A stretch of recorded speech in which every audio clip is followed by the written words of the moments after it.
Friends എല്ലാവർക്കും നമസ്കാരം. നമ്മുടെ ഇഷ്ട പരമ്പരയുടെ വരാൻ പോകുന്ന ചില വിശേഷങ്ങളിലേക്ക് ഏവർക്കും സ്വാഗതം. നമ്മുടെ കാവേരിയുടെ മനസ്സ് പതിയെ പതിയെ നിവിനിലേക്ക് ചാഞ്ഞു വരുന്നതൊക്കെ നമുക്ക് വരും എപ്പിസോഡുകളിൽ കാണാനായിട്ട് സാധിക്കും. മറ്റൊന്നുമല്ല, അവൾക്കും അവളുടെ കുടുംബത്തിനും ഒരു താങ്ങായി നിവിൻ മാറുന്നുണ്ട്.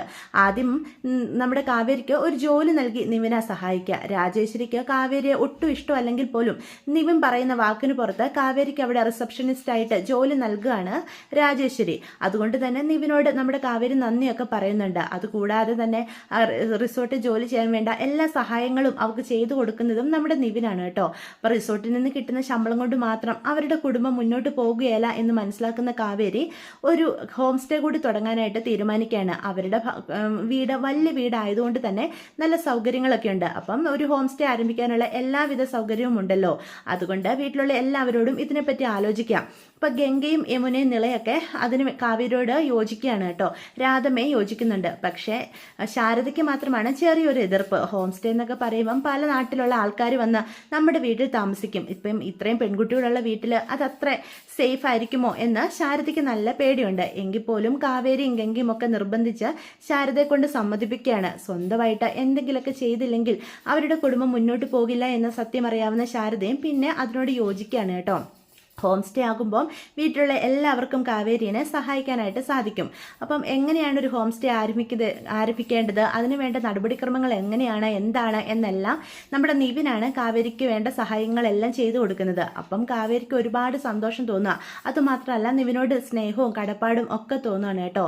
ചിലപ്പോഴൊക്കെ നമ്മുടെ കാവേരിക്ക് അരവിന്ദൻ അവളോട് പെരുമാറുന്ന പോലെയുള്ളൊരു പെരുമാറ്റമാണ് നിവിൻ്റെ ഭാഗത്തു നിന്നുണ്ടാകുന്നത്. ആ ഒരു സുരക്ഷിതത്വവും സംരക്ഷണവും ഒക്കെ അവൾക്ക് ഫീൽ ചെയ്യുന്നുണ്ട്. പക്ഷെ നിവിൻ്റെ മുന്നിൽ അവൾ അതൊന്നും പ്രകടമാക്കുന്നുമില്ല കേട്ടോ.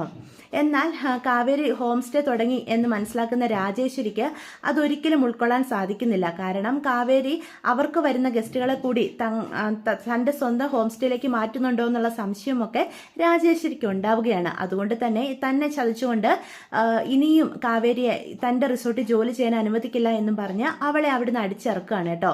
അപ്പോൾ കാവേരിക്ക് ഒരുപാട് സങ്കടം തോന്നുക. കാവേരി അങ്ങനെ ഒന്നും ചെയ്തിട്ടുണ്ടായിരുന്നില്ല. അല്ലാതെ തന്നെ ഗസ്റ്റുകളൊക്കെ അവരുടെ ഹോം സ്റ്റേയിലേക്ക് പേരറിഞ്ഞ് വരുന്നുണ്ട്. നിവിന് ഒരുപാട് സങ്കടമാവുകയാണ്. കാവേരി ഒരു തെറ്റും ചെയ്യാതെയാണ് തൻ്റെ അമ്മ അവളെ ഈ രീതിയിൽ ശിക്ഷിച്ചിരിക്കുന്നത്.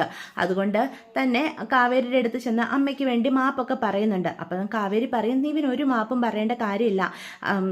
രാജേശ്വരി മേഡം അങ്ങനെ പ്രവർത്തിച്ചതിന് നിവിൻ എന്ത് തെറ്റ് ചെയ്തു? അതുകൊണ്ട് നിവിനോട് എനിക്ക് ഒരു ദേഷ്യവും ഇല്ല എന്ന് പറയാം. അമ്മയെ പറഞ്ഞ് ഞാൻ മനസ്സിലാക്കാം. കാവേരിക്ക് ഞാൻ വീണ്ടും ജോലി മേടിച്ച് തരാം എന്ന് പറയുമ്പം കാവേരി പറയും, വേണ്ട, ഇനിയിപ്പം രാജേശ്വരി മേഡം നേരിട്ട് പറഞ്ഞാൽ പോലും ഞാൻ ആ സ്ഥലത്തിന് ജോലി ചെയ്യാനില്ല നിവിനെ. ഒരു തെറ്റും ഞാൻ ചെയ്തിട്ടില്ല. ഇവിടുന്ന് ഒരു ഗസ്റ്റുകളെ ഞാൻ എൻ്റെ വീട്ടിലേക്ക് കൊണ്ടുപോയിട്ടുമില്ല. ഞങ്ങളുടെ ഹോം സ്റ്റേ പറ്റി അറിഞ്ഞു കേട്ട് വരുന്നവർ മാത്രമേ അവിടെ താമസിക്കുന്നുള്ളൂ. അതൊന്നും മനസ്സിലാക്കാതെ അല്ലേ രാജേശ്വരി മേഡം ഈ രീതിയിൽ എന്നോട് പെരുമാറിയത്? എനിക്ക് ഈ നാട്ടിൽ വേറെ ജോലി കിട്ടും എന്ന് പറയുമ്പം നിവിന് സങ്കടമാവുക. ഞാൻ സഹായിക്കാം, എന്തെങ്കിലും ഒരു ജോലി മേടിച്ചു തരാം. ഇനി തനിക്ക് നിർബന്ധമാണ് ഞങ്ങളുടെ റിസോർട്ടിലേക്ക് വരണ്ട എന്ന് പറയാണ് കേട്ടോ. അപ്പം നിവിൻ അങ്ങനെ വെറുതെ ആണെങ്കിൽ പോലും ഒരു വാക്ക് പറഞ്ഞല്ലോ എന്നോർത്ത് കാവേരിക്ക് ഒരുപാട് സന്തോഷം തോന്നുകയാണ്.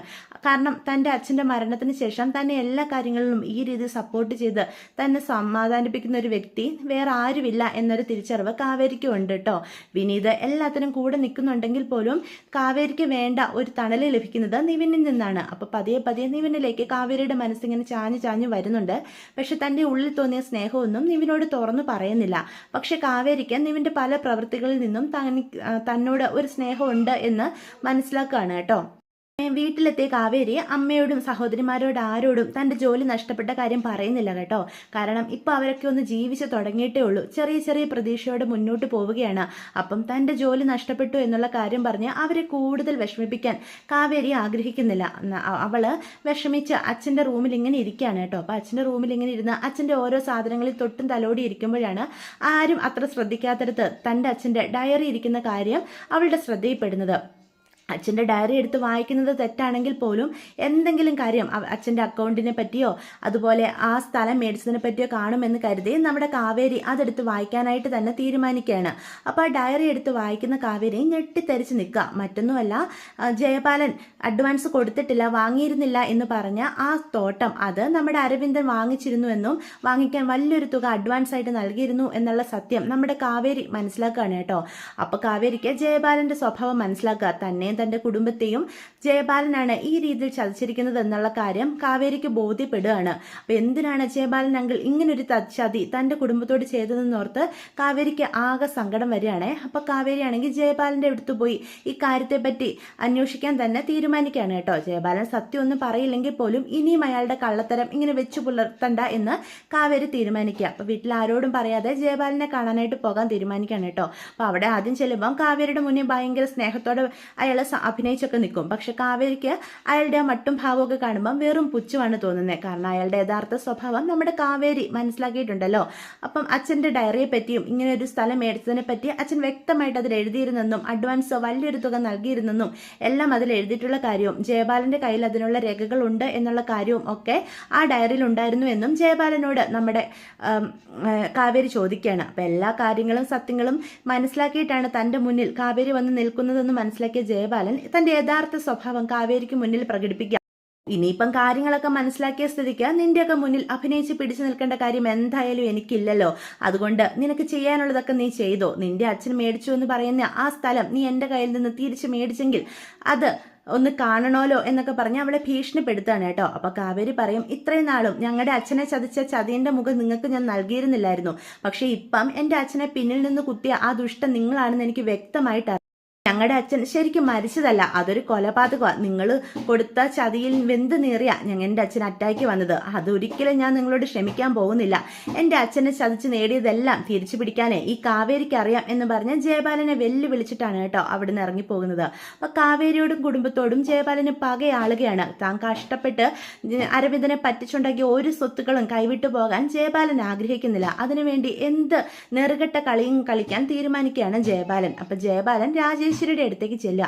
രാജേശ്വരിയുടെ അടുത്ത് ചെന്ന് രാജേശ്വരിയോട് ശരിക്കും കാവേരിയെ പറ്റി കൂടുതൽ പറഞ്ഞു കൊടുത്ത് കാവേരിയോട് പക തോന്നും വിധമാക്കുവാണ് കേട്ടോ. അപ്പം കാവേരിയുടെ ഹോം സ്റ്റേ എങ്ങനെയെങ്കിലും അവസാനിപ്പിക്കണം എന്നൊരു തോന്നൽ രാജേശ്വരിയുടെ മനസ്സിലുണ്ടാക്കുന്ന വിധമാണ് ജയപാലന്റെ സംസാരമൊക്കെ. അപ്പം അതിനുവേണ്ടി വളരെ മോശം സ്വഭാവമുള്ള കുറച്ച് ഗുണ്ടകളെ ഗസ്റ്റുകളായിട്ട് കാവേരിയുടെ വീട്ടിലേക്ക് അയക്കുകയാണ്. അപ്പോൾ കാവേരിക്കും വീട്ടുകാർക്കും ഇതൊന്നും മനസ്സിലാകാതെ അവർക്ക് അവിടെ താമസിക്കാൻ സൗകര്യം ഒരുക്കി കൊടുക്കുക. എന്നാൽ രാത്രിയായി കഴിയുമ്പം അവരെല്ലാവരും വളരെയേറെ ബുദ്ധിമുട്ടിക്കുന്ന രീതിയിൽ പെരുമാറുകയും അവിടെ ബഹളം വെക്കുകയും ഒക്കെ ചെയ്യുമ്പം അത് അവർക്ക് ഒത്തിരി ബുദ്ധിമുട്ടാവുകയാണ് കേട്ടോ. അങ്ങനെ ശാരദയാണെങ്കിൽ കാവേരിയെ കൊണ്ട് ഹോം സ്റ്റേ എന്നുള്ള പരിപാടി നിർത്തിപ്പിക്കാൻ തന്നെ തീരുമാനിക്കുകയാണ്. എല്ലാം കൊണ്ടും നമ്മുടെ കാവേരി ആകെ തകർന്ന് നിൽക്കുകയാണ് കേട്ടോ. പക്ഷെ ജയപാലനെ അങ്ങനെ വെറുതെ വിടാനും ഉദ്ദേശിക്കുന്നില്ല. അപ്പം ഇതിൻ്റെയൊക്കെ പിന്നെ ജയപാലനാണ് എന്നറിയാവുന്ന കാവേരി തെളിവ് സഹിതം പോലീസ് സ്റ്റേഷനിൽ കൊണ്ട് പരാതി കൊടുക്കും ജയപാലനെതിരെ. പക്ഷേ പോലീസുകാരെയൊക്കെ നേരത്തെ തന്നെ വിലക്കെടുത്തിരുന്നതിനാൽ ജയപാലനെതിരായിട്ടുള്ള പരാതി സ്വീകരിക്കാൻ പോലും അവരാരും തയ്യാറാകുന്നില്ല.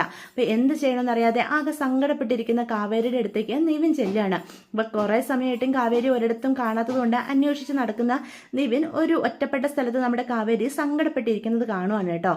അവിടെ ചെന്നിട്ട് കാവേരിയുടെ പറയും, താൻ ഇങ്ങനെ സങ്കടപ്പെടരുത്, എൻ്റെ അമ്മാവന തൻ്റെ എല്ലാ പ്രശ്നങ്ങൾക്കും കാരണമെന്ന് എനിക്കിപ്പം മനസ്സിലാകുന്നുണ്ട്. ആദ്യം മുതലേ ഉള്ള കാര്യങ്ങൾ ചിന്തിച്ചാൽ അവിടെയെല്ലാം അമ്മാവൻ്റെ തീരുമാനങ്ങൾ നടപ്പാക്കിയതുപോലെയാണ് എനിക്കിപ്പോൾ തോന്നുന്നത്. പക്ഷേ ആ മനുഷ്യനെ പ്രതിസ്ഥാനത്ത് കാണാൻ കഴിയാത്തതിനാലാണ് അതിങ്ങനെയൊക്കെ ആയിത്തീർന്നത് എന്ന് പറയുമ്പം കാവേരി പറയും, നിവനെങ്കിലും മനസ്സിലാകുന്നുണ്ടല്ലോ ജയപാലങ്കിള് അയാളൊരു ദുഷ്ടനാ. എൻ്റെ അച്ഛൻ എന്തുമാത്രം വിശ്വസിച്ചതാ.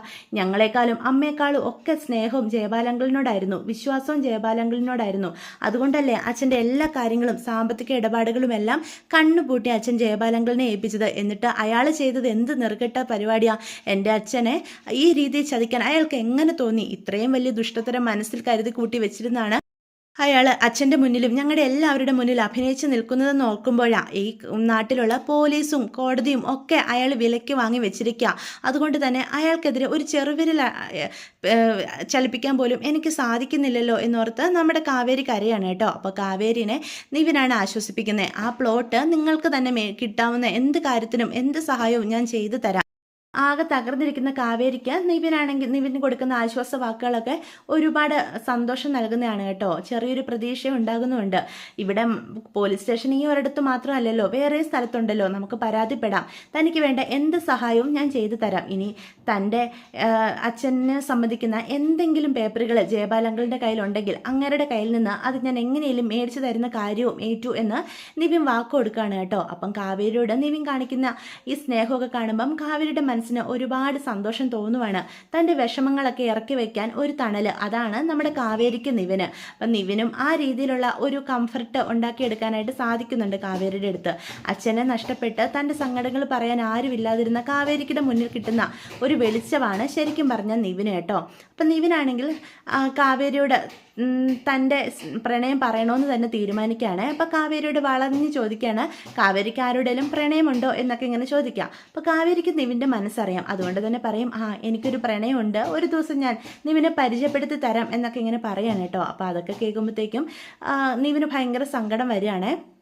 എന്നാൽ പിന്നീട് അത് താൻ വെറുതെ പറഞ്ഞതാണെന്നും നിവിനോട് തനിക്കും ഒരു പ്രണയമുണ്ടെന്നും ഉള്ള രീതിയിൽ കാവേരി പെരുമാറും. അതൊക്കെ കാണുമ്പം നിവിന് ഒരുപാട് സന്തോഷം തോന്നുകയാണ്.